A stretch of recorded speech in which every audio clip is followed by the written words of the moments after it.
Perfecto.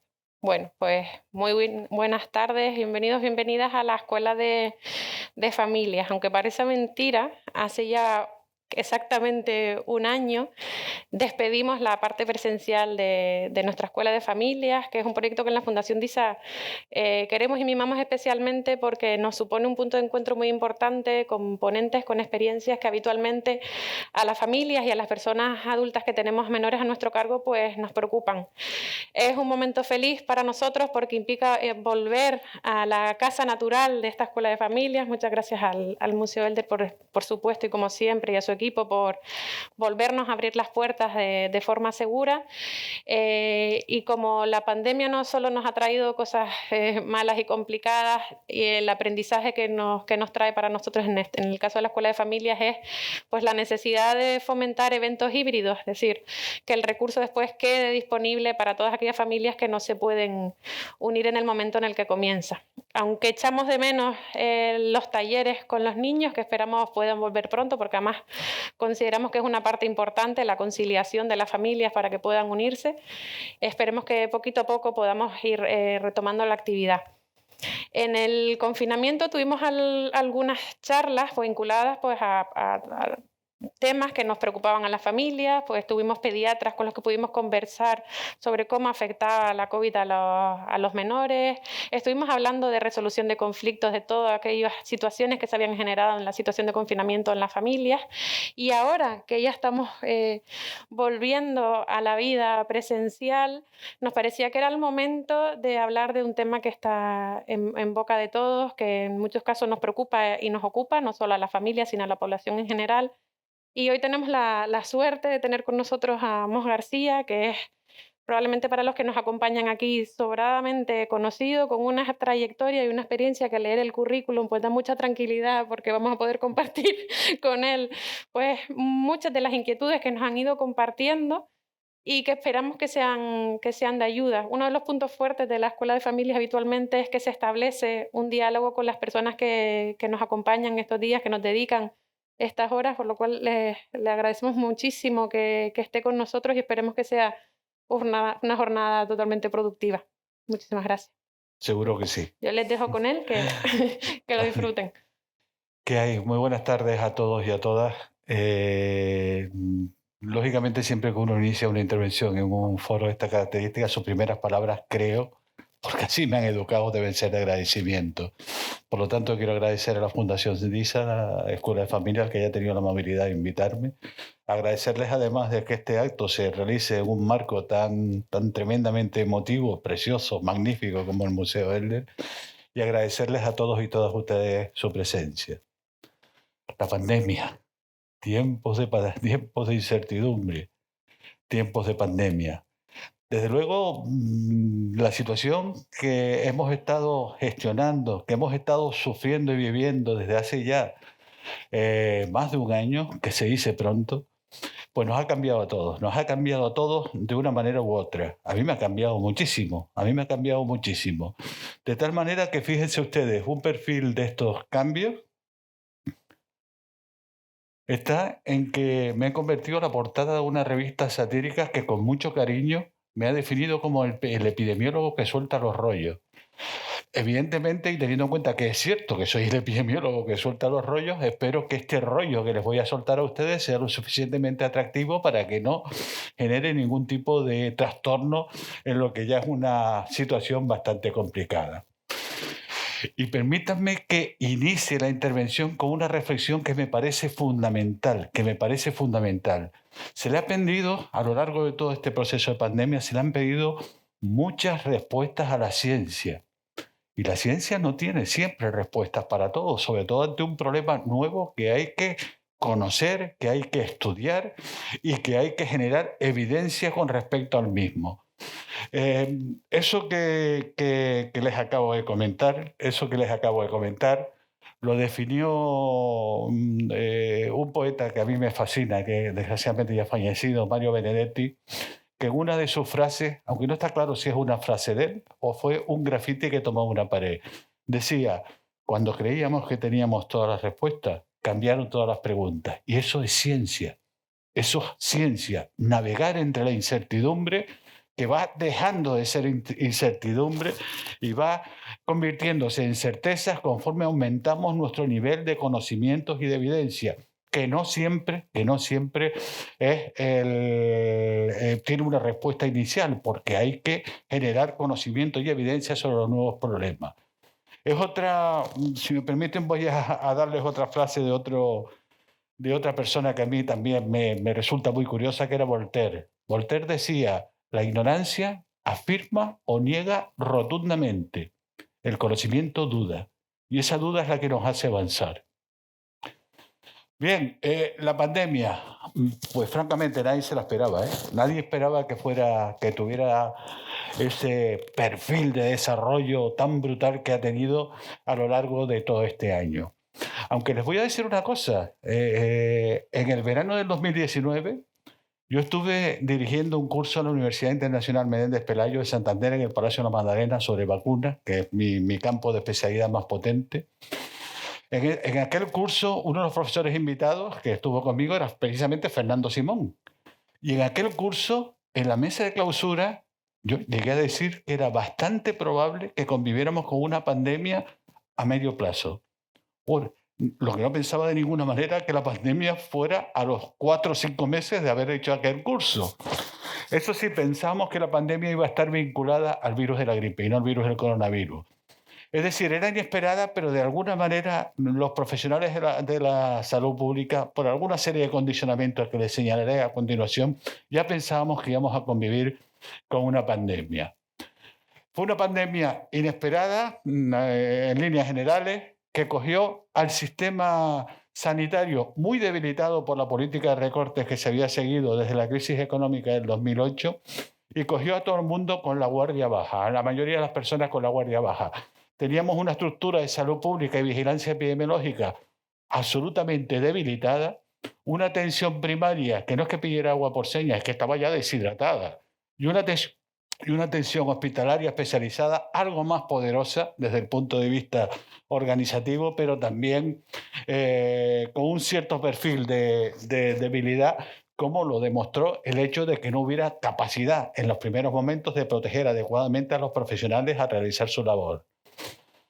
Era inesperada y era desconocida. Le dije, lo que todos pensábamos es que la futura pandemia con la que íbamos a convivir iba a estar vinculada al virus de la gripe. Sin embargo, explosionó en relación a un microorganismo, a otro virus perteneciente a la familia de los coronavirus, y un microorganismo nuevo del cual no se conocía absolutamente nada, pero del cual se llegó a conocer mucho en un periodo relativamente corto de tiempo.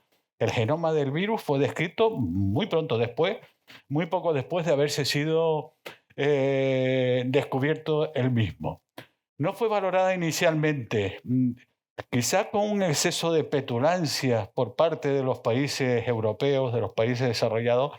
Veíamos la pandemia como un problema de los chinos, un problema que está ahí y que posiblemente no nos llegue a nosotros, porque nosotros tenemos un perfil de desarrollo absolutamente espectacular y por lo tanto no es razonable pensar que un problema epidémico de una enfermedad transmisible nos llegue a nosotros con nuestro nivel de desarrollo. Pues claro que nos llegó. ¿Por qué nos llegó? Porque nos olvidamos de algo que es fundamental y que no dejamos de repetir los epidemiólogos y los preventivistas. Frente a una enfermedad transmisible, nunca podemos bajar la guardia. Y se bajó. Y como ya les dije, un sistema sanitario nuestro bastante debilitado, fruto de la política de recortes que se había seguido desde la crisis del 2008. También se cometieron errores iniciales importantes. Seguramente ustedes habrán oído decir más de una vez a los profesionales que trabajamos en esto, yo lo decía. No, esto es como una gripe. ¿Lo decíamos por frivolidad? ¿Por no querer abordar un problema con seriedad? No, lo decíamos porque la información que recibíamos de China nos indicaba que era como una gripe. No nos inventamos que era como una gripe, sino nos basábamos en la información que nos referenciaban desde China. Mascarillas sí, mascarillas no. Al principio mascarillas no, después mascarillas sí. Fue un vaivén de recomendaciones que hay que valorar en su justa medida. ¿Por qué mascarillas no al principio? Evidentemente porque no había mascarillas para todo el mundo. Eso es una verdad como un templo. pero también había un cierto parámetro que a veces nos olvidamos de poner sobre la mesa a la hora de entender por qué la recomendación de mascarillas no se establecía. Y es que se pensaba, recuerde, la ciencia es incertidumbre, se pensaba que el papel de los portadores asintomáticos como difusores del problema era muy bajito. Por lo tanto, no tenía sentido plantear un uso general de la mascarilla. Cuando se empezó a constatar que el papel de los portadores asintomáticos como difusores del problema podía ser mayor, fue cuando se hizo la recomendación global del uso de la mascarilla, que además, eso sí, curiosamente coincidió con la disponibilidad de mascarillas para todo el mundo. Otro error, un error basado en los perfiles de conocimiento que había en aquel momento. La ciencia es incertidumbre. Las preguntas, cuando creemos que tenemos la respuesta, nos cambian las preguntas. Pensábamos honestamente que los casos iban a bajar en el verano. ¿Por qué? Porque la mayoría de los coronavirus no resisten las temperaturas elevadas, porque la mayoría de los patógenos respiratorios resisten muy mal las temperaturas elevadas. Pensábamos, por lo tanto, que íbamos a tener un verano del 2020 razonablemente adecuado, porque entendíamos que las temperaturas elevadas iban a desactivar al SARS-CoV-2. Pero ahí lo teníamos, con temperatura de 40 grados y el tío dando lugar a la segunda onda pandémica. Es decir, eran errores que posteriormente, con un mayor perfil de conocimiento, se han podido ir subsanando. ¿Cómo se ha abordado? Porque el abordaje de la pandemia no ha sido homogéneo en todos los países, han seguido diferentes estrategias los países. Algunos países decidieron abordar la pandemia con la siguiente premisa: negar la mayor. Negar la mayor. Por ejemplo, Brasil. Negamos la mayor. Tenemos que hacer que fluya la enfermedad entre la ciudadanía para que mucha gente se vaya infectando y así crear un cierto perfil de resistencia natural al problema. ¿Y cuál era el drama de esta decisión, de esta estrategia? ¿Cuántos muertos íbamos a tener que aguantar si dejamos fluir la enfermedad? Sería insoportable. ¿Cuánta presión al sistema sanitario si dejamos fluir la enfermedad? Ahí está Brasil con los resultados terribles que ha tenido en el contexto de la pandemia. Otra forma de abordarla fue primero la economía y después la salud, porque no hay salud si la economía no funciona. Es el paradigma de la forma de abordar la pandemia que tuvieron en Estados Unidos con Donald Trump. Ahora ya no, pero era la que tenían con Donald Trump. Primero la economía. ¿Y qué significaba esto exactamente? Lo que significaba era lo mismo que habían hecho en Brasil. Dejemos fluir la enfermedad porque hay que mantener la economía potente y después lo que hacemos es, pues, al crear una resistencia natural en toda la ciudadanía, ya estamos defendidos globalmente frente a la pandemia. Graso error. Ahí están los datos también de Estados Unidos. Recomendamos, pero no obligamos a tomar medidas. El paradigma de un país como Suecia. Hacemos recomendaciones, pero tenemos una confianza absoluta en la disciplina de nuestra sociedad y, por lo tanto, les recomendamos algo y estamos convencidos de que lo van a cumplir. No obligamos ni fiscalizamos que eso se haga.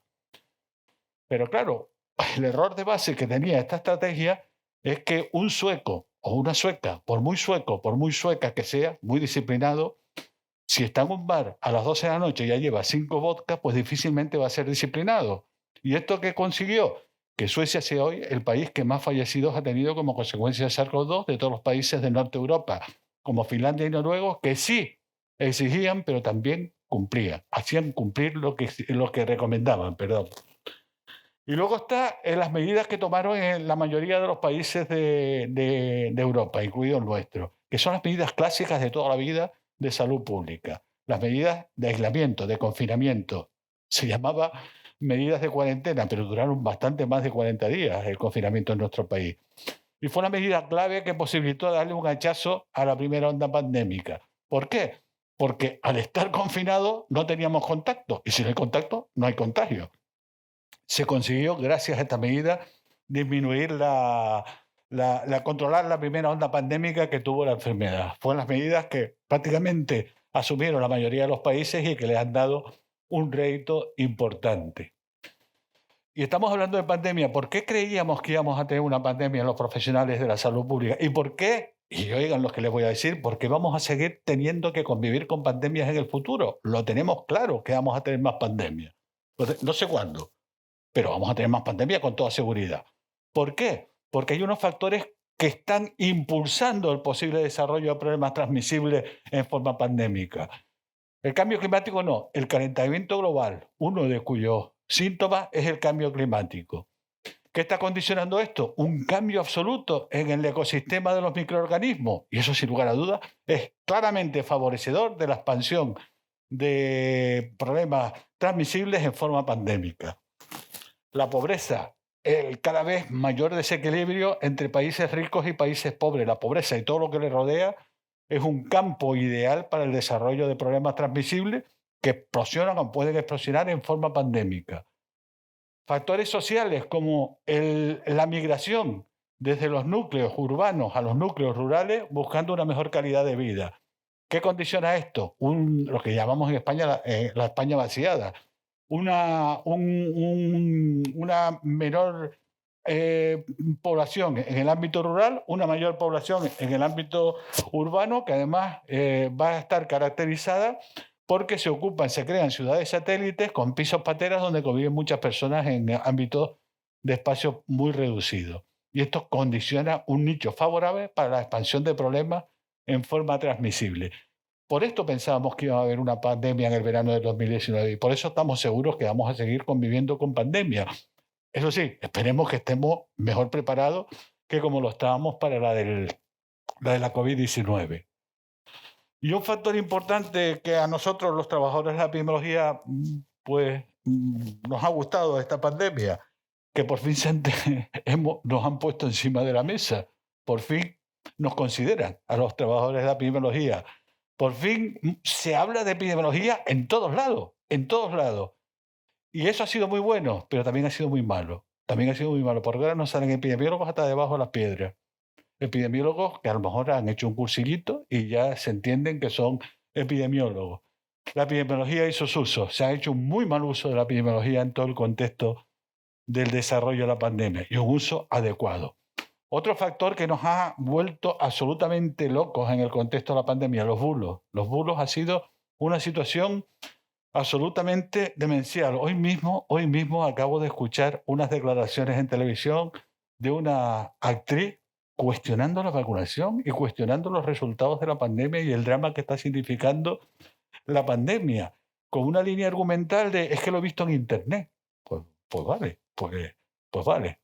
Bueno, lo de los bulos ha sido espantoso y ha hecho que nuestra actividad laboral se dedique de manera tremendamente frecuente a desmentirlo. Hoy mismo he tenido que estar desmintiendo bulos de una consulta que me hicieron de un órgano de estos de verificación, de maldita.es.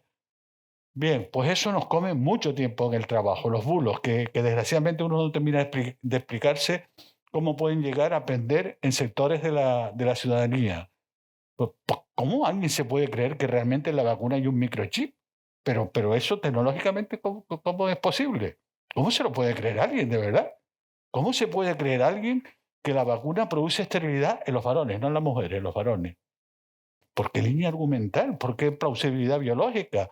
¿Cómo puede decir alguien que la vacuna me va a modificar el ADN? Ese ADN es único para toda la vida, mi niña, eso no se cambia. En fin, son bulos que nos han llegado y nos han comido mucho terreno de trabajo. Y Canarias ha tenido un papel muy curioso en el desarrollo de la pandemia en este país.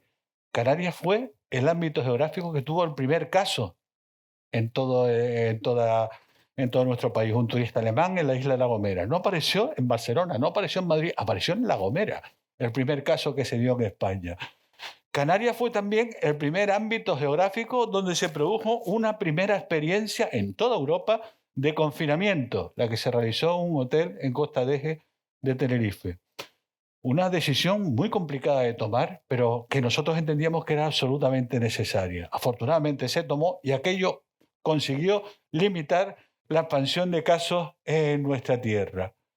Y bueno, en este contexto y teniendo en cuenta que ya el microorganismo circulaba razonablemente bien en Tenerife, porque se había desarrollado, entre otras cosas, un brote vinculado a turistas italianos en ese hotel de Costa de Eje, pues Tenerife fue en esa primera onda pandémica la isla que tuvo un mayor peso de la misma, de la pandemia.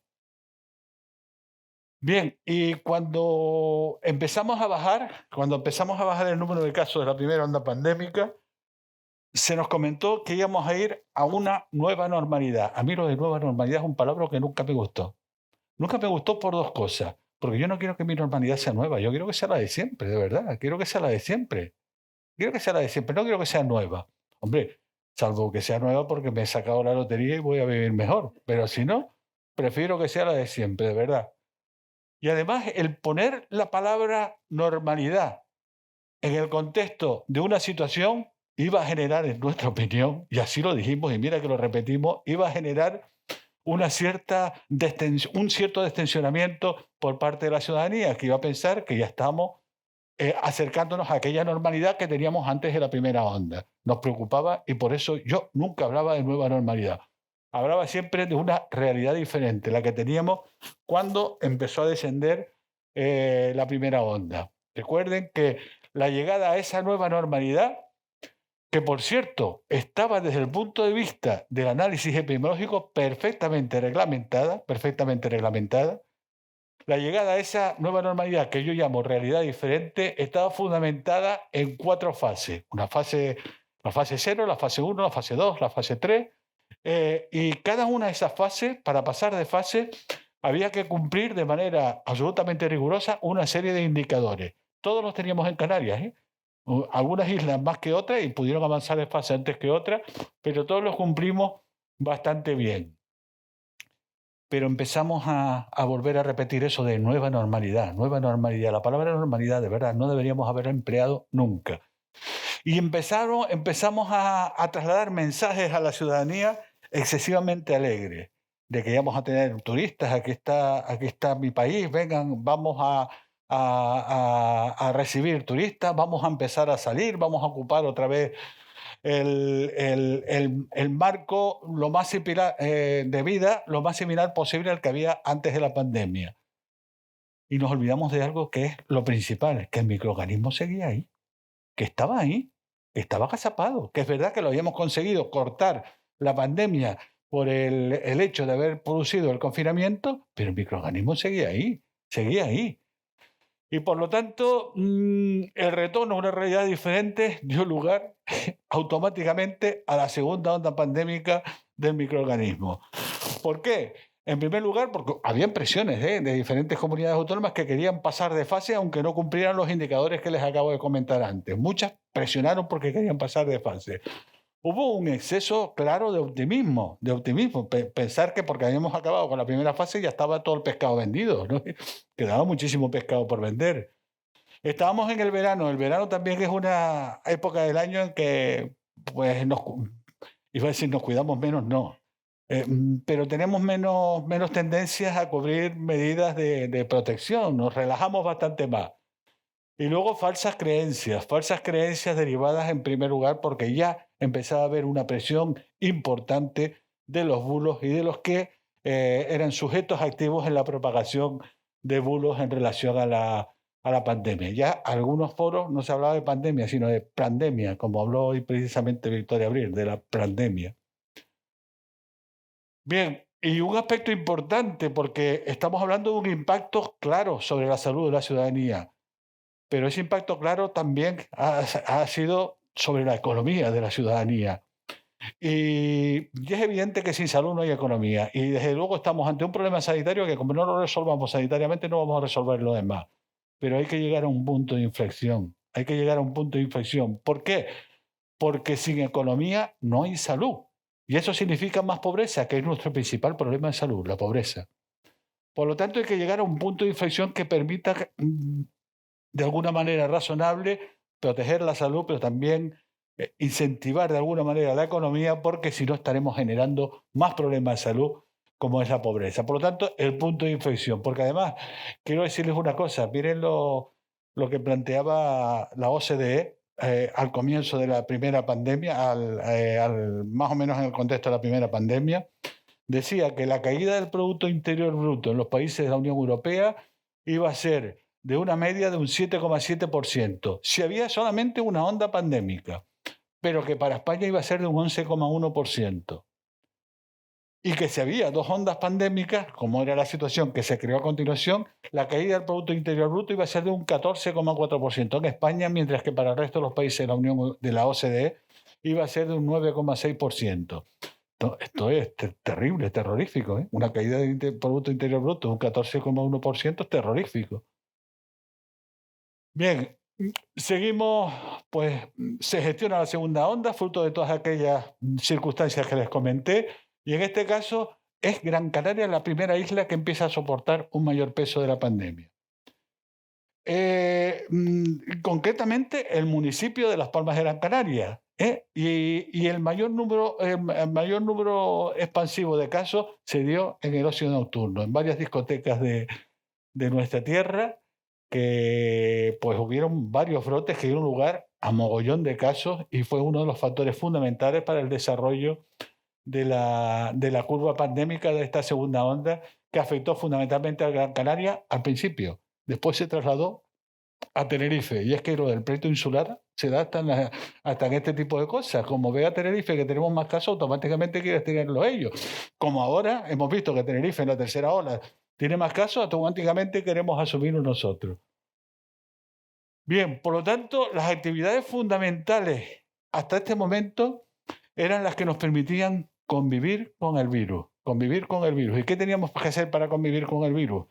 Por parte de las autoridades sanitarias habían que tomarse medidas restrictivas cuando era necesario para evitar la expansión del problema. Y además había que recomendar a la ciudadanía que hiciera uso de los métodos protectores de defensa: mascarilla, lavado de manos, distancia física, ventilación, escapar de los espacios cerrados poco ventilados, huir de la muchedumbre. Por lo tanto, era necesario mantener la tensión, no bajar la guardia. Seguíamos en pandemia, el microorganismo seguía ahí. Bien, y esa ha sido nuestra actitud en relación a la pandemia, una actitud pasiva, de convivir con el virus, porque no podíamos hacer otra cosa. Pero en un periodo de tiempo absolutamente increíble, aparece el único instrumento que nos va a permitir modular la pandemia y nos va a permitir crear el terreno adecuado para decirle adiós a este drama de salud, que son las vacunas. En muchas ocasiones he oído decir, por lo tanto ya tenemos dos instrumentos de actuar contra la pandemia: una actitud pasiva, tenemos que seguir conviviendo con el virus, pero ya podemos empezar a meter una actitud activa, vacunar.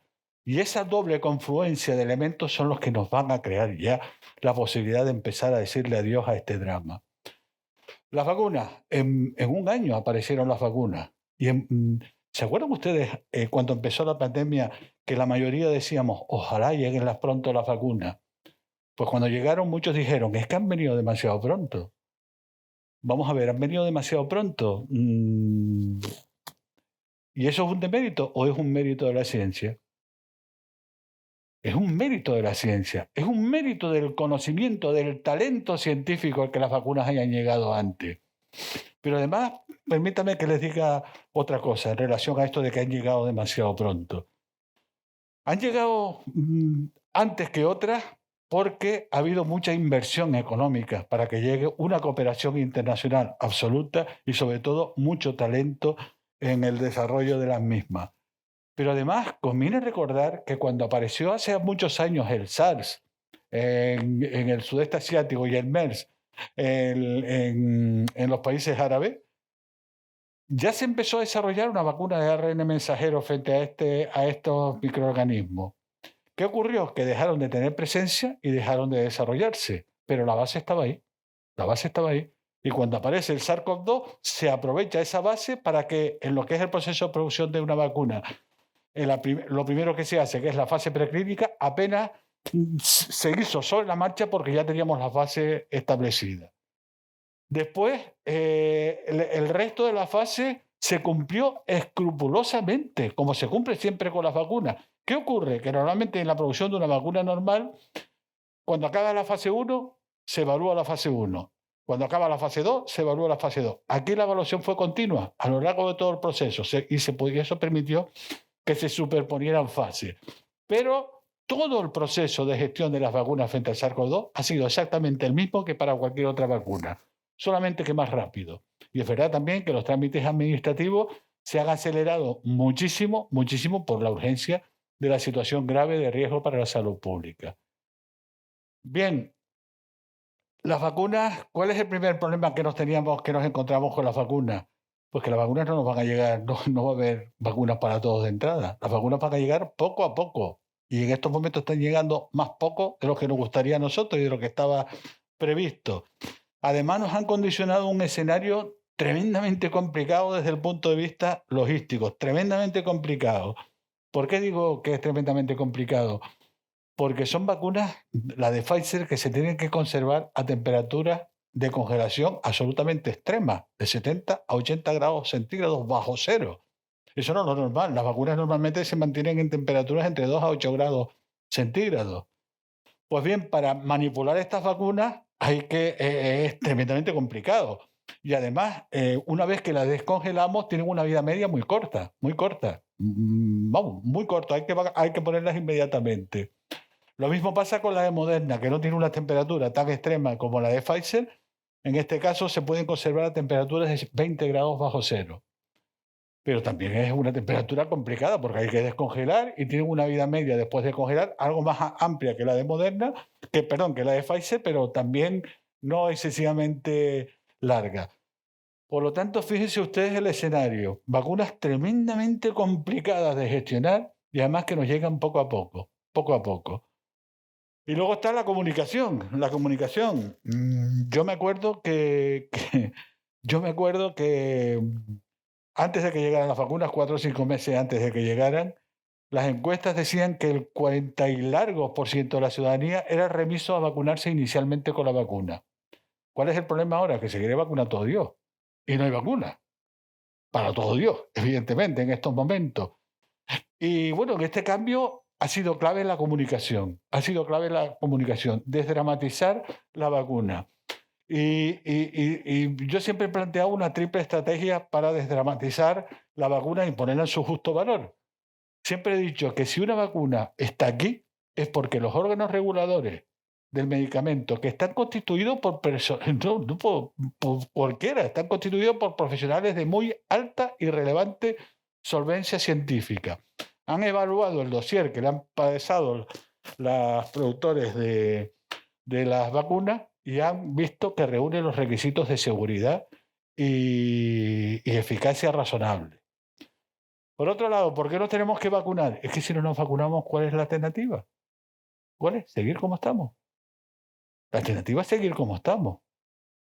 Y una tercera cosa, de esta enfermedad han muerto más de 2 millones muy largos de personas, muertos, que se dice pronto. Las vacunas, todos los ensayos clínicos han puesto de manifiesto que tienen los efectos secundarios habituales que tienen el resto de las vacunas. Y así se ha demostrado en nuestro país, donde ya hemos vacunado a hemos puesto muchos millones de vacunas y no ha habido ningún problema. Que no lo podía haber. ¿De acuerdo? Entonces, ¿qué estamos dispuestos a comparar? 2 millones y pico de muertos frente a los efectos secundarios escasos y leves que tienen las vacunas. Ustedes elijan la opción que más les guste. Yo me quedo, evidentemente, con la de la vacuna.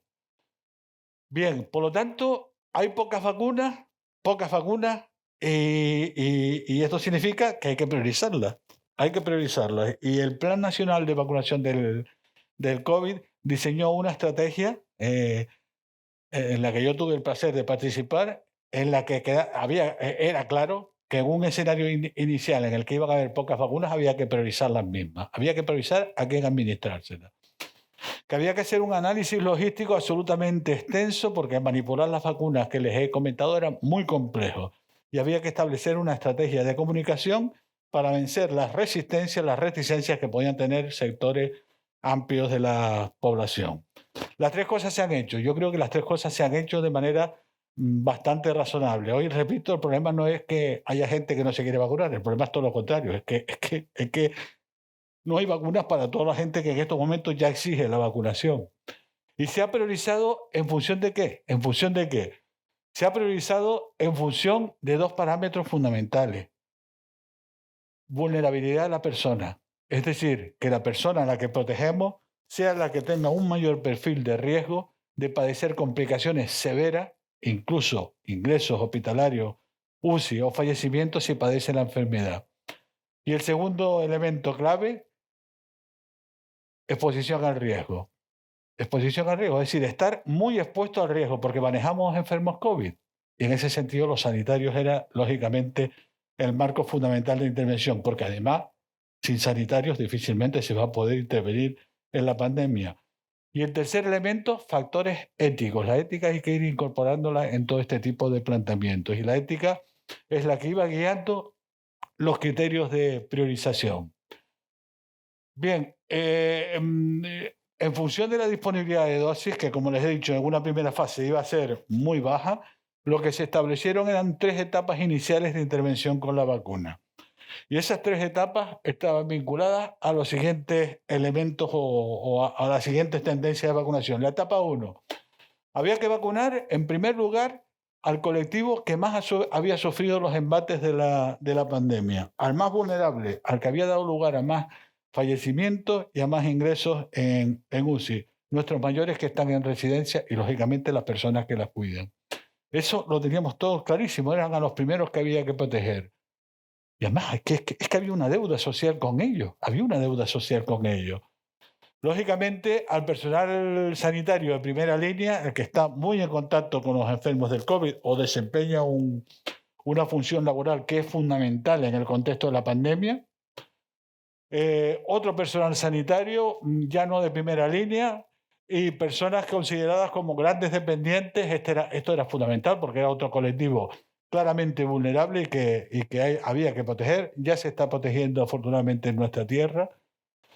Y al mismo tiempo la población mayor. ¿Por qué no nos emperramos tanto en la edad como un elemento clave? ¿Por qué hablamos tanto de la población mayor? Porque son los que tienen un mayores índices de mortalidad en relación a esta enfermedad. La edad es un factor clave que determina la vulnerabilidad de una persona frente al SARS-CoV-2. Por eso hay que vacunar primero a nuestros mayores. Ya se está vacunando también aquí, afortunadamente, a los mayores de 80 años. Y en la siguiente etapa se vacunarán a personas entre 70 y 79 años, una vez que hayamos vacunado a todos los mayores de 80 años. Y lo que yo les digo así, dense ustedes cuenta de la complejidad que es realizar este tipo de intervenciones con la vacuna. Una vacuna congelada, que hay que descongelar para vacunar a nuestros mayores, que no podemos hacerles venir al sistema sanitario, ni podemos citarlos en un ámbito para vacunarlos. Hay que ir a su casa en la inmensa mayoría de las ocasiones. Imagínense ustedes lo que supone eso de retraso en lo que es una actividad vacunadora global.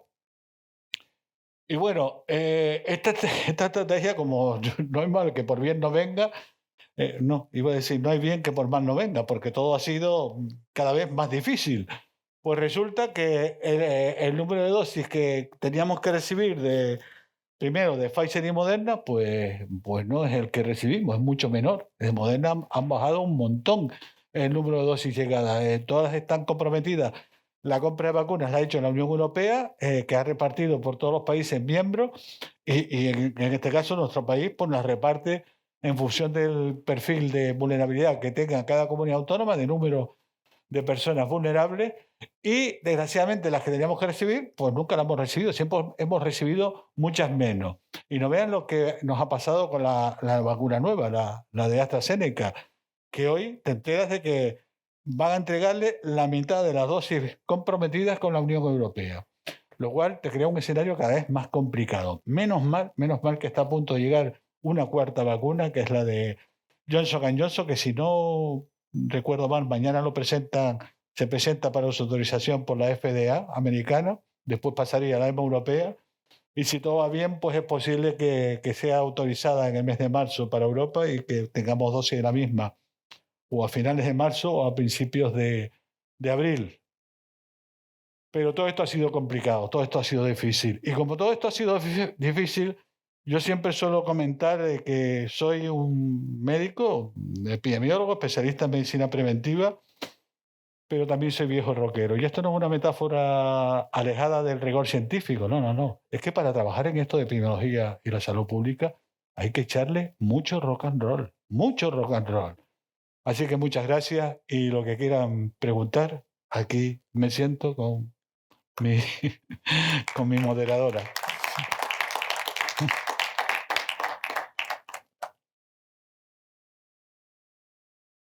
Les comento que he tenido una lucha dramática con la mascarilla y este formato de micrófono que me ha tenido continuamente bajándome la mascarilla. Hola, buenas tardes, Amos, y saludos a todos. En primer lugar, enhorabuena por la claridad, la coloquialidad que tienes, por ser el Fernando Simón de Una Hora Menos. En la parte más positiva, pero bueno, agradecido como ciudadano por esa fantástica forma de comunicar y de generar tranquilidad. La pregunta es muy sencilla.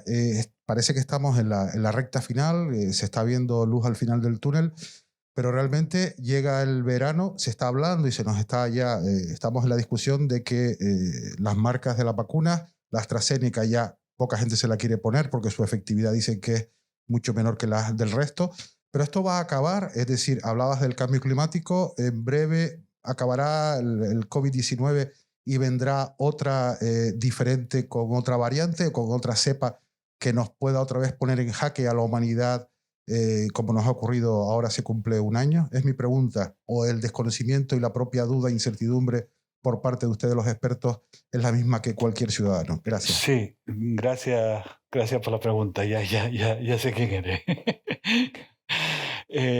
Varias respuestas a tus preguntas. Estamos viendo la luz al final del túnel. Sí, es cierto. Pero cuidado, ese túnel tiene muchos kilómetros todavía de recorrido, como les comentaba antes a los compañeros. Y tenemos que seguir trabajando con la siguiente perspectiva. Hay que ser consciente de que las vacunas evitan que enfermemos, pero todavía no está claro que eviten la infección. ¿Esto qué quiere decir? Que yo estoy vacunado, y además estoy vacunado, si entro en contacto con el virus no voy a enfermar, pero puedo transmitir el problema a otros porque me puedo infectar. Por lo tanto, hay que hacer las cosas bien.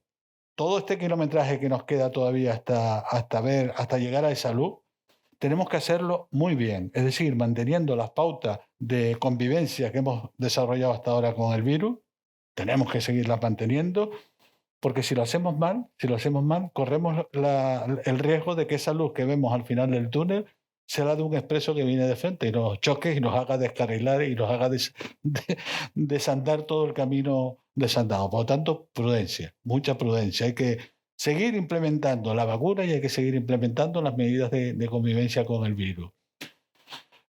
¿Acabará el SARS-CoV-2? Sí, seguro. La pandemia acabará con toda seguridad y el SARS-CoV-2 se convertirá en un microorganismo, o eso es lo que queremos, porque ha venido para quedarse. Se convertirá en un microorganismo de los que forman parte de la flora microbiana, de la flora con la que convivimos habitualmente. Lo que tenemos que hacer es perderle esa capacidad letal que tiene, que hace que muchísimas personas tengan que acabar en una UCI y incluso fallecidas, ¿no? Eso es lo que tenemos que evitar. Pero ha venido para quedarse, eso es evidente. Lo que pasa es que lo vamos a poder controlar gracias a las vacunas. Básicamente, cuando consigamos que esa confluencia de vacunas, medidas de convivencia con el virus, lleguen a un 70% de población vacunada, posiblemente ya estaremos mucho más en condiciones muy favorables a empezar a recuperar parte de aquella normalidad y también, sobre todo, a haberle ganado por fin la batalla a este microorganismo. Y van a haber nuevas pandemias. Eso yo lo tengo clarísimo. No sé cuándo, No sé cuándo. No creo que sean inmediatas ahora que el tiempo. A lo mejor a mí no me cogen, espero por Dios que no me cojan laboralmente activo, porque bastante lata me ha dado esta. Vivo, espero que sí. Si es posible, yo pediría que sí, que vivo, sí. Laboralmente activo, no, que me dejen ya tranquilo. No sé cuándo van a venir, pero que van a venir, estoy seguro. Estoy seguro porque como no seamos conscientes de que tenemos que aprender mucho de esta pandemia, y yo lo veo cada vez más difícil. Mira, yo siempre decía que de esta pandemia vamos a salir mejores personas. Cada vez lo dudo más, de verdad, honestamente, cada vez lo dudo más. No hace falta irse muy lejos. Que si un alcalde que se vacuna y le quita la vacuna a un viejito mayor de 80 años Es decir, que no vamos a salir mejor personas, desgraciadamente, de esta pandemia. Pero que sigamos con una idea básica de que la próxima pandemia tenemos que estar armados. ¿Y cómo vamos a estar armados? Por lo menos sacando como lección que el sistema sanitario no se puede recortar en salud. No ni en salud, ni en servicios sociales, ni en educación. No se puede recortar. Hombre, que no, que son los pilares fundamentales del sistema de bienestar, del estado de bienestar. No podemos recortar, no podemos aguantar otra pandemia tal como hemos estado aguantando esta. Oye, que iba a decirte, no he cogido un día de vacaciones y lo hago estos 3 años. Y es verdad, no quiero decir nada, pero lo que quiero decir es que estamos agotados. Y además, otras cosas que hay que aprender, que hay que tomarse en serio lo del calentamiento global, que hay que empezar a asumir que hay que cambiar el modo de entender nuestra relación con el medio ambiente, que hay que entender también que hay que establecer políticas adecuadas que eviten esa distorsión que hay entre países ricos y países pobres. Tenemos que acabar con la pobreza. ¿Por qué todas estas enfermedades surgen en países debilitados económicamente? Por la pobreza. El ébola, el SARS-CoV-2 en el sudeste, en China, en la zona de China más. Pues tenemos que ser conscientes de eso y crear políticas adecuadas que eviten esas migraciones dentro de un mismo país. Bueno, me he dado una respuesta un poco más larga de la prevista, pero... ¿Más? Yo luego tengo 3 que hemos recibido por redes. Vale. Buenas tardes. Buenas tardes, doctor. Hola. Quería hacerle una pregunta, ¿no? Yo trabajo aquí en el Museo Verde. Ahora estamos inmersos en un proyecto de difundir en los centros educativos, los institutos, trabajar sobre las medidas de prevención, ¿no? Un trabajo de concienciación a la gente joven de que estamos en este proceso y tenemos que hacer las cosas correctamente, ¿no? Las medidas de seguridad, las manos y todo eso. Entonces, hoy me hicieron una pregunta en Filga y me quedé así un poco con... Y se la voy para que usted me dé la respuesta. Si claro, como tú te quedaste así, me la lanzas a mí. Sí. Digo, mañana le doy la respuesta. Me preguntaba un chico, bueno, vamos a ver, profe, vienen ahora nuevas cepas, la variante sudafricana, los chicos están muy puestos, ¿eh? Variante brasileña, una variante nigeriana. ¿Qué pasa ahora? Las vacunas, las que nos están dando ahora, las que nos van a poner, pueden prevenirnos contra esas enfermedades o esas nuevas cepas. Vamos a tener que esperar una segunda vacuna o mejorar la vacuna. ¿Qué es lo que podemos hacer? ¿Y son seguras al 100%? Sí, mira, sí, la vacuna, bueno... No, sí, seguridad sí, porque seguridad y eficacia, eso está claro. Esa parte sí se la di. Pero con las nuevas variantes, las vacunas estas serán efectivas, sobre todo para la brasileña. Sí, te comento. En principio, para la variante, hay estudios ya, evidencia científica que te demuestra que, por ejemplo, para la variante británica sí que son efectivas las vacunas estas. Y que para otras variantes todavía no está claro, sobre todo para la brasileña, y pueden perder algo de efectividad, eso es verdad, pueden perder algo de efectividad, pero no van a perder efectividad evitando las formas graves de presentación de la enfermedad, que es lo importante. Evitar que hayan muertos, evitar que hayan ingresos en UCI. Y además otra cosa que es muy importante es que el escenario ahora es vacunar con lo que hay. Vacunar y vacunar. La capacidad de producir una nueva vacuna adaptada a cualquier variante que disminuya la eficacia de las que hay ahora circulando se hace en muy poco tiempo. Los productores pueden adaptar una vacuna a las nuevas variantes en 3 o 4 meses. En semanas, perdón, ni siquiera meses, 3 o 4 semanas. Con lo cual, es un cierto perfil de preocupación, pero yo creo que en principio no debemos tenerlo ahora en el escenario. Vacunar y vacunar. Porque otra cosa que me parece importante, hablamos mucho de las variantes, pero nos olvidamos de lo que para mí es fundamental, el discurso preventivo. ¿Qué quiero decir con esto? Sea cual sea la bandera que tenga la variante, sea cual sea la nacionalidad del SARS-CoV-2, que sea inglesa, que sea nigeriana, que sea brasileña, mascarilla, lavado de manos, distancia física, no nos contagiamos. Si las autoridades sanitarias también ejercen medidas razonables en función del peso de la pandemia, no nos contagiamos.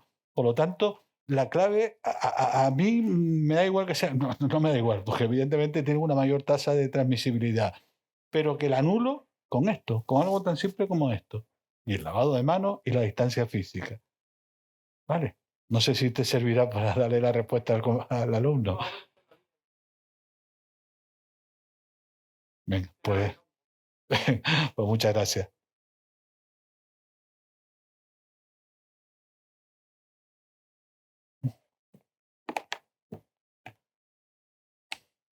Hola, antes de nada, Hola. Muchas gracias por la charla. Tenemos todos claro como estamos diciendo, que lo importante son las medidas preventivas, ¿no? Tenemos todo el mundo claro, o creo que no, todavía no, hay personas que no, después de un año de pandemia, de que los sitios cerrados es lo más complejo, lo más fácil, sitios cerrados en los que la gente no respete las medidas, ¿vale? Por ejemplo, tipo restauración, tipo, ¿por qué esperamos a que bajen un poquito los casos?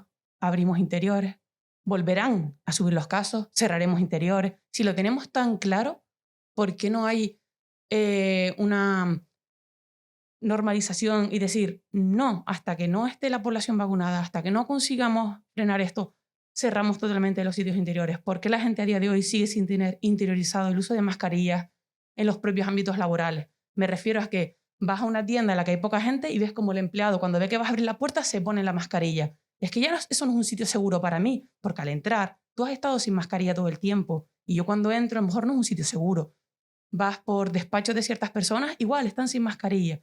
Toda esa parte yo creo que ha faltado una gran labor divulgativa, pero a nivel nacional, de que se hiciera una gran campaña a nivel nacional, con políticos de todas partes, con influencers, con lo que tú quieras, dejando todo este tipo de cosas claras. Y a día de hoy, un año después, sigue sin haber nada de eso.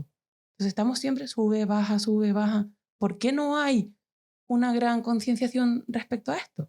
Es algo que no entiendo, porque de salud no se... Ojalá yo pudiera darte una respuesta a esa pregunta, que seguro que nos solucionaba bastante camino del que hemos recorrido.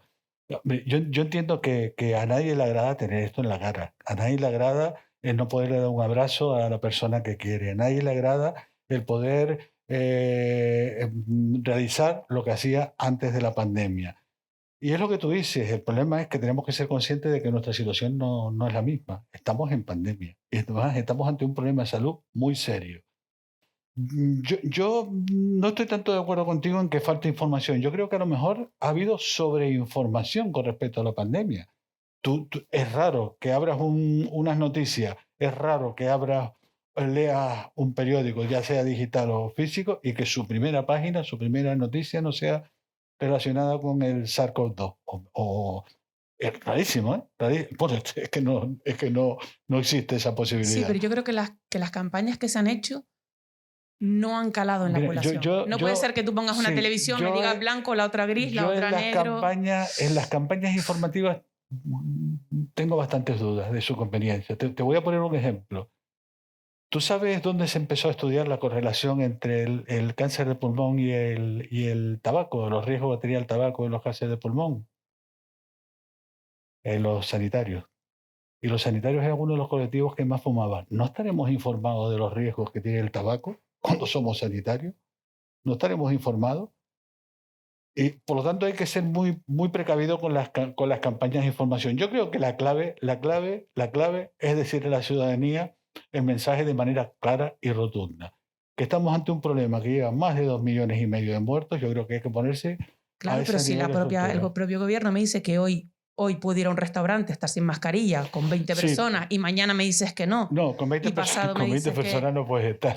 No. Mira, pero a mí no me parece mal que la economía es la posibilidad de distensionar la economía, nos va a crear más pobreza, que es uno de los elementos clave que nos posibilita el desarrollo de problemas transmisibles. Lo que pasa es que esa apertura tiene que hacerse en unas condiciones que minimicen en lo más posible el impacto en el número de casos, es decir, reduciendo aforo, mampara, distancia física entre las mesas, permitiendo que únicamente se reúna un número mínimo de personas y que en la medida de lo posible sean convivientes naturales. No me parece mal.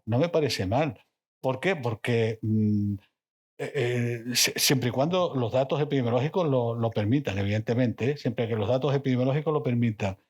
¿Por qué no me parece mal? Porque es lo que dije antes, como no encontremos el punto de inflexión, nos hundimos. Y ya nos vamos a hundir bastante y eso va a crear muchísimos problemas de salud, muchísimos. Por lo tanto, trabajemos para crear espacios de consenso a ese nivel. Yo creo que es lo razonable. Y con eso no te estoy diciendo, porque yo era de los primeros que decía que había que cerrar los espacios cerrados, cuando los datos se nos estaban disparando. Y fui el primero que dijo que había que cerrar el ocio nocturno en Gran Canaria. Y nos dieron palos por todos lados, pero había que hacerlo. Y mire, los resultados están ahí. Que había que cerrar los gimnasios y los resultados están ahí. es el marco adecuado. ¿Y que vamos a seguir subiendo y bajando acaso? Sí, sí, por supuesto. Pero mira, hoy yo me levanto todos los días a las 6:15. Me ducho, me tomo un café y me voy a trabajar. Me pongo la mascarilla y me voy a trabajar. Abro la puerta de mi casa con un pañuelito y estoy vacunado, ¿eh? Estoy vacunado. Con un pañuelito de papel. Y en el trayecto que voy andando con mis cascos, con mi iPod, escuchando normalmente a Eric Clapton, hacia el trabajo, me encontré hoy con una persona, hoy, con una persona que tenía la mascarilla aquí por el cuello. No estaba fumando, no estaba haciendo nada. Y digo, hombre, por favor, por un ejercicio, por usted y por la salud de todos, súbase la mascarilla. No te digo porque no, esos horarios infantiles lo que me contestó el señor. O no se me ocurrió decirle eso. Lo de las mejores personas. No te digo lo que O sea, que quieras que no, yo creo que el comportamiento global de la ciudadanía en nuestra tierra ha sido muy bueno, de verdad. Yo creo que ha sido muy bueno. Si no nos hubieran bajado los casos y si no hubiéramos tenido las tasas más bajas de todo el país. El problema es que hay irresponsables, descerebrados, que no entienden cuál es el problema de la situación o que pasan olímpicamente de la situación. Y eso, llevarlos al camino de la sensatez es complicado, es muy complicado. Y gracias por la pregunta, ¿eh? Gracias, Amos, por tenerte siempre y toda esa sapiencia, compartirla. 2 preguntitas cambiando radicalmente de tema, de tu opinión particular y personal. Ayer se pusieron en Gran Canaria solo 1.547 dosis de vacuna. Teniendo un suministro continuado, ¿qué opinas? Porque la Sociedad de Medicina Familiar y Comunitaria y otras sociedades han postulado en contra de los vacunódromos, de los puntos de dispositivos masivos, contraponiendo también que llegue un suministro importante y entiendo la prioridad de poner en poco tiempo mucha cantidad de vacunas que a lo mejor estos dispositivos masivos pudieran dar respuesta. Eso por un lado. Y después, ¿qué información tiene si hay ya vacunas avanzadas en fase 2 o en fase 3 para la población infantil? No, en fase 2, en fase 3 no. Las vacunas que ya tenemos autorizadas están haciendo ensayos clínicos ahora en crío. Los están haciendo. No va a ser inmediato los resultados. Tampoco me preocupa, porque afortunadamente el impacto que tiene la enfermedad en niños es muy, muy, muy bajo. Y el papel de los niños como transmisores tampoco es muy, muy elevado en relación, por ejemplo, al de la gripe, que sí que tiene un papel fundamental. Con eso te contesto la segunda. Y a la primera, ¿qué opino de los vacunódromos? Vamos a ver, ¿qué es lo que más nos interesa? Vacunar al mayor número de gente posible en el periodo de tiempo más corto. Lo que pasa es que es evidente que a un anciano de 80 años no lo vas a poner en cola en un vacunódromo. Es que eso es evidente.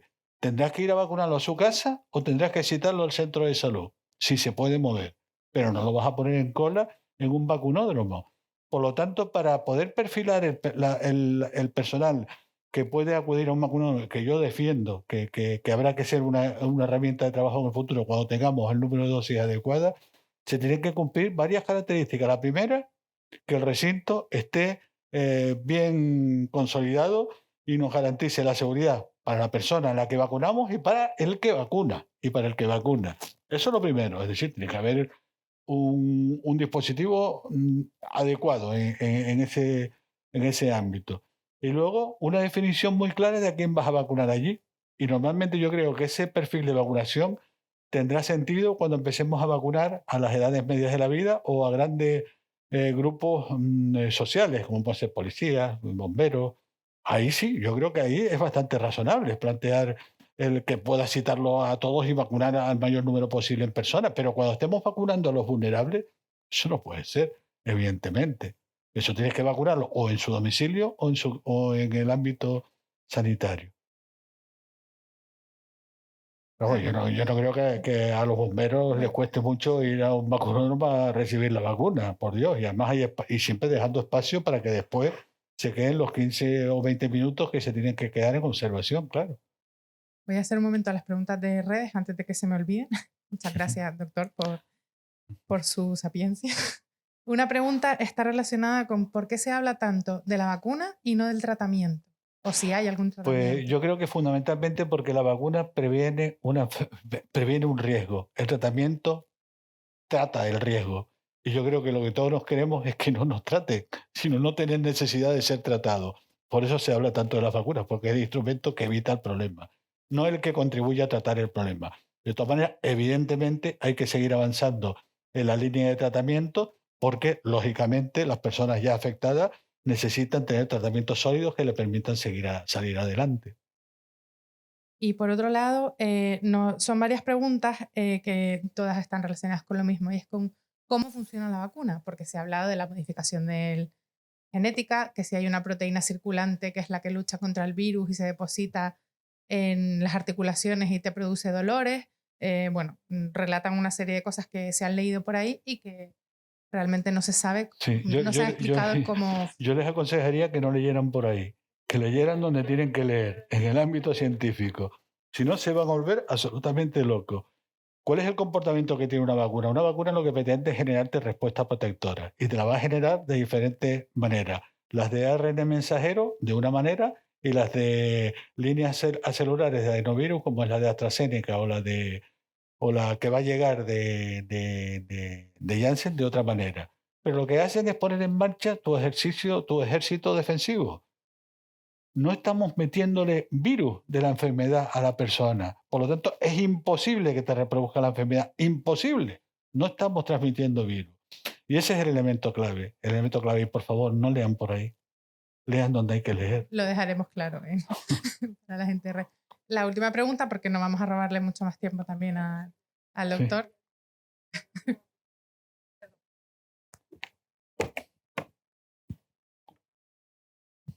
A ver, buenas tardes. Vamos, que es una pregunta que yo te voy a hacer no por mí, sino por una amiga mía, que siempre hemos viajado juntas a África. Entonces yo de la fiebre amarilla nos hemos vacunado siempre. Entonces esta amiga mía que trabaja en el insular, pero no en el materno, pero ya está jubilada. Entonces se le planteó el problema de que ya le había caducado el tiempo de la vacuna de la fiebre amarilla e hizo una alergia al huevo que tuvo un día un shock anafiláctico. Entonces, claro, tenía miedo. Entonces fuimos al Negril, le hicieron unas pruebas alérgicas, entonces tuvo que ir a ponerse la vacuna de la fiebre amarilla al servicio de allí, porque claro, la detuvieron unas cuantas horas. Entonces ella está loca por vacunarse. Entonces, claro, dice que qué va a hacer ella. Entonces yo le dije que no sé, que te buscase, pero vamos, que yo no tengo ni idea para aconsejarle. Y ya que se evite, porque claro, ella trabaja en el insular y te va a ir a preguntar. Pero mira, la vacuna esta no tiene trazas de huevo, no tiene ninguna traza de huevo. No, para decírselo. Una alergia al huevo no implicaría problema con respecto a esta vacuna.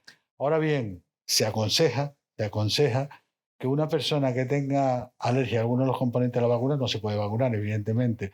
O una persona que haya tenido antecedente de reacción anafiláctica a cualquier otra vacuna, o, que sería el caso, o a cualquier tratamiento por vía intramuscular que haya producido un cuadro anafiláctico. En ese caso, está contraindicada la vacuna.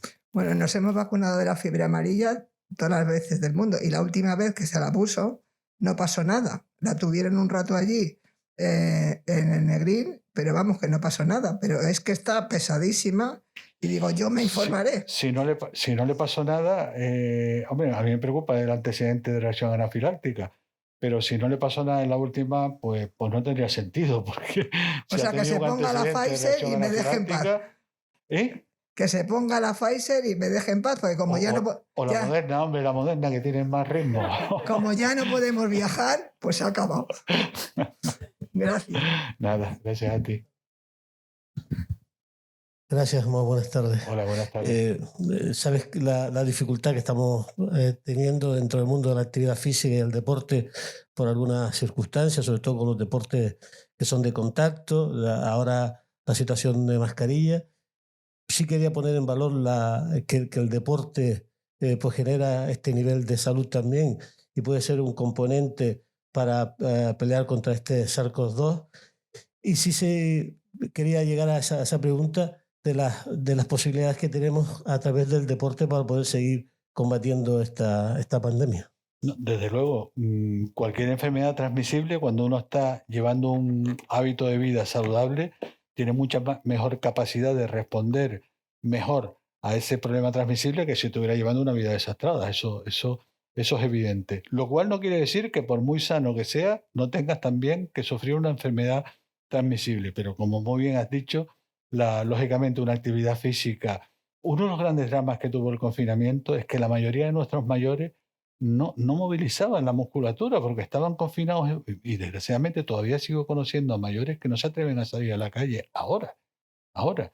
Y es fundamental para su desarrollo como persona, Manuel. Por lo tanto, no puedo estar más que de acuerdo con lo que tú comentas. Es fundamental ahora que se empiezan a recuperar espacios en relación al deporte, como pueden ser los gimnasios, por eso que sí, que es básico para el desarrollo de una vida armoniosa y con mayor posibilidades de generar una mayor capacidad de una respuesta positiva a la enfermedad.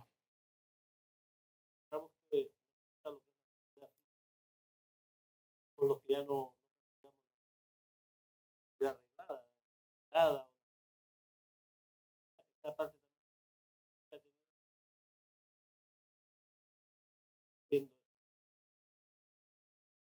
durante este tiempo. Poner en marcha la maquinaria, como bien decía la compañera, poner en marcha a veces la maquinaria para cortos plazos de tiempo, también a veces hace que después a nivel de otras enfermedades se nos estén planteando cosas que son complicadas, pero bueno, sería importante... De todas maneras, Manuel, si me permite, ¿qué ha sido fácil en el contexto de la pandemia? Algo que me diga a mí que ha sido fácil. ¡Ay, qué bien! Mira, esto lo hemos podido arreglar bien. Nada. Ha sido un microorganismo impredecible, canalla, que nos ha vuelto locos. Y no ha habido absolutamente, ni siquiera con las vacunas, que es el instrumento preventivo, lo estamos pasando bien porque no nos llega y además gestionarla es un lío de mucho cuidado. Pero bueno, se está, y hoy por hoy Canarias sigue siendo la única comunidad autónoma que ha puesto, que ha vacunado más personas con 2 dosis que casos hemos tenido de la enfermedad. Y eso es muy importante, Ahora bien, sí te quería decir una cosa, que la situación en estos momentos de Las Palmas no tiene nada que ver con la pandemia, ¿eh? Tiene que ver con otros factores. Bueno, ya una última pregunta, se lo prometo, esta ya es por interés personal. ¿Las personas que han pasado el COVID se tienen que vacunar o no? Sí, se tienen que vacunar. Lo que pasa es que dependiendo de la edad, recomendamos que se vacunen a los 6 meses o a los 3 meses de haber curado la enfermedad. ¿Por qué se les recomienda vacunar? Porque la duración de la respuesta protectora generada por haber pasado la enfermedad no se sabe cuánto tiempo dura. Y entonces es conveniente darle un booster con la vacuna. La protección que uno recibe por haber pasado la enfermedad es mucho más elevada que la que tiene por la vacuna, porque es natural. Pero conviene darle un booster con la vacuna para tenerlo más centradito a la persona. Pues me vacunaré. Muchísimas gracias. Yo creo que ya no hay más preguntas, aunque seguro que hay un montón de dudas porque este tema suscita. Ay, no me digas muchas eso, he intentado ser clarito. Bueno, sí, la verdad es que nos ha aclarado un montón de cosas. Nada, agradecerle infinitamente su tiempo porque sabemos que lo requieren en todos sitios, su amabilidad y su claridad en la explicación, y al Museo Elder por cedernos su casa, como siempre. Hemos estado muy a gusto, aunque hemos sido poquitos, pero bueno, esperamos seguir sumando adeptos. Y nada más, al resto darles las gracias por haber venido. La Escuela de Familias vuelve a arrancar tímidamente, poquito a poco, pero bueno, ya estamos en la 4ª edición, o sea que esperamos su fidelidad. Y nada más, muchísimas gracias. Muchas gracias a todos. Muchas gracias. Gracias.